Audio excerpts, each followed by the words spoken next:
प्यारे गुरुवर संत श्री आसाराम जी बापू बतलाते हैं कि इस एकादशी पर किया गया व्रत, तप, जप व रात्रि जागरण अनंत फलदायी होता है।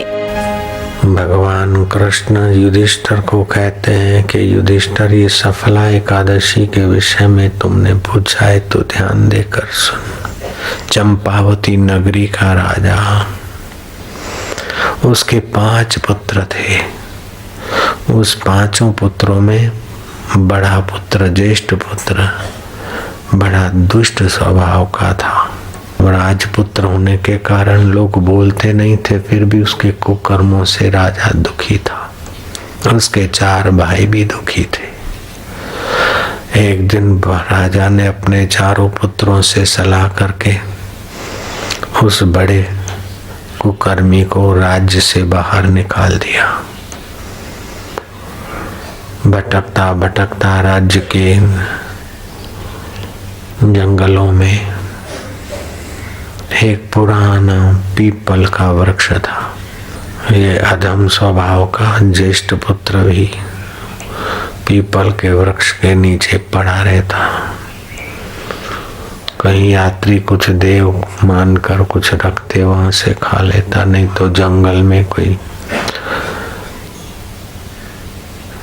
चंडाल लोग जैसे शिकार करते ऐसा शिकार करता, पेट भरता।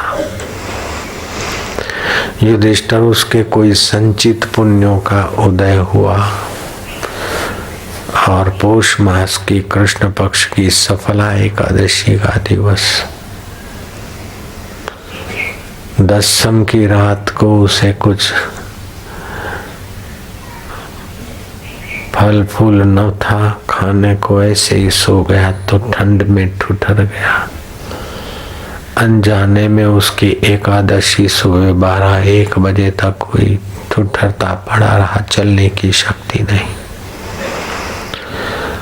फिर गया, पेट में थोड़ी भूख लगी, उठा। एकादशी के सफला एकादशी के दिन इधर उधर मुर्गाया खरगोश का शिकार तो क्या करे, जो थोड़े बहुत फल ढूंढ के ले आया। फल लाते लाते शाम हो गई। कोई पुण्यमय घड़ी थी उसके मन में उठा कि मैंने इतने सारे पाप किए, दिन भर तो भूखा रहा, अब ये फल खाऊंगा। चलो, जो सृष्टि करता है भगवान, जिसकी ये दुनिया है, मैं तो उसको नहीं जानता हूँ लेकिन वो तो जानता है। पीपल में देव है तो वो देव ही मेरे पहुंचा देगा। भगवान सृष्टि करता, देव को ये फल अर्पण करता हूँ। जो कुछ जंगल के फल कंदवादी थे वो भगवान को अर्पण करके बैठ गया। हे भगवान, हे भगवान, हे प्रभु, हे दाता, मैं तेरा हूँ।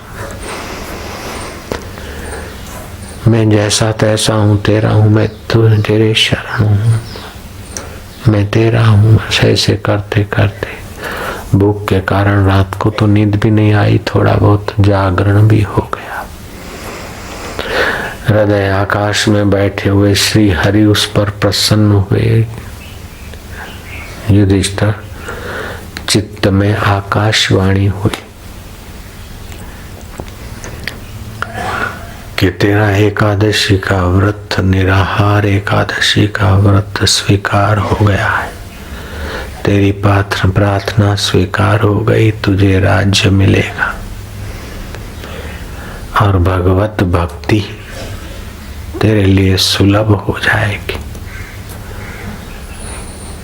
उसके शरीर में चेतना का, खुशी का संचार हुआ।